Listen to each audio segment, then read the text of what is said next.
সরকারি চাকরি সংশোধন অধ্যাদেশ বাতিল করার বিষয়ে কর্মকর্তা কর্মচারীদের দাবি কাল মন্ত্রিপরিষদ সচিবের কাছে তুলে ধরবেন দায়িত্বপ্রাপ্ত সচিবেরা। এমন পরিস্থিতিতে বুধবারের পূর্ব ঘোষিত বিক্ষোভ কর্মসূচি স্থগিত করা হয়েছে। দুপুরে ভূমি সচিব এএসএম সালেহ আহমেদের নেতৃত্বে সরকারের উচ্চ পর্যায়ের প্রতিনিধি দলের সঙ্গে ঐক্য ফোরামের বৈঠকে আসে এমন সিদ্ধান্ত। শামীউজ্জামান চৌধুরীর রিপোর্ট। সচিবালয়ে কর্মচারীদের লাগাতার আন্দোলনের মধ্যে মঙ্গলবার সকালে কয়েকজন সচিবকে নিয়ে জরুরি সভায় বসেন মন্ত্রিপরিষদ সচিব শেখ আব্দুর রশিদ। সেখানে সরকারি চাকরি অধ্যাদেশ পর্যালোচনায় কমিটি গঠনের সিদ্ধান্ত হয়।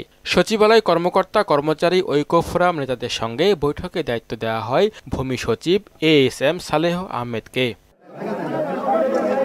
এরপর আন্দোলনকারীদের দাবি দেওয়া শোনেন ভূমি সচিবের নেতৃত্বাধীন পর্যালোচনা কমিটি। মন্ত্রিপরিষদ সচিব বরাবর সার্বিক বিষয় তুলে ধরার আশ্বাসের ভিত্তিতে একদিনের জন্য বিক্ষোভ কর্মসূচি স্থগিত ঘোষণা দেন সরকারি কর্মকর্তা কর্মচারী ঐক্য ফোরাম নেতারা।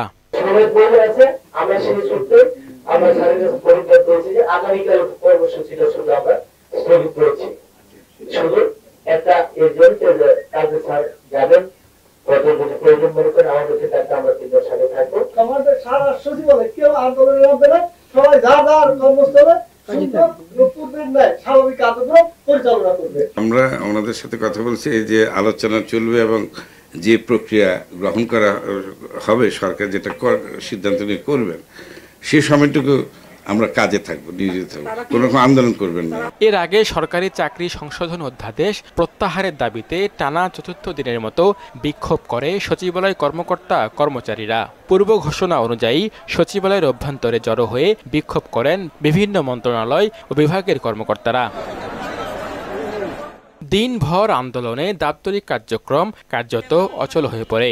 এদিকে কর্মচারীদের বিক্ষোভ কর্মসূচিকে কেন্দ্র করে সচিবালয়ে কড়া নিরাপত্তা ব্যবস্থা নেওয়া হয়। সচিবালয়ের প্রধান ফটকে অন্যান্য আইন শৃঙ্খলা বাহিনীর পাশাপাশি বিশেষায়িত সোয়াট টিম মোতায়েন করা হয়।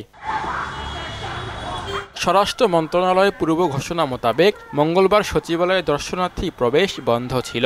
গণমাধ্যম কর্মীদের জন্য ছিল কড়াকড়ি। শামীমুজ্জামান চৌধুরী, মোহনা সংবাদ, ঢাকা।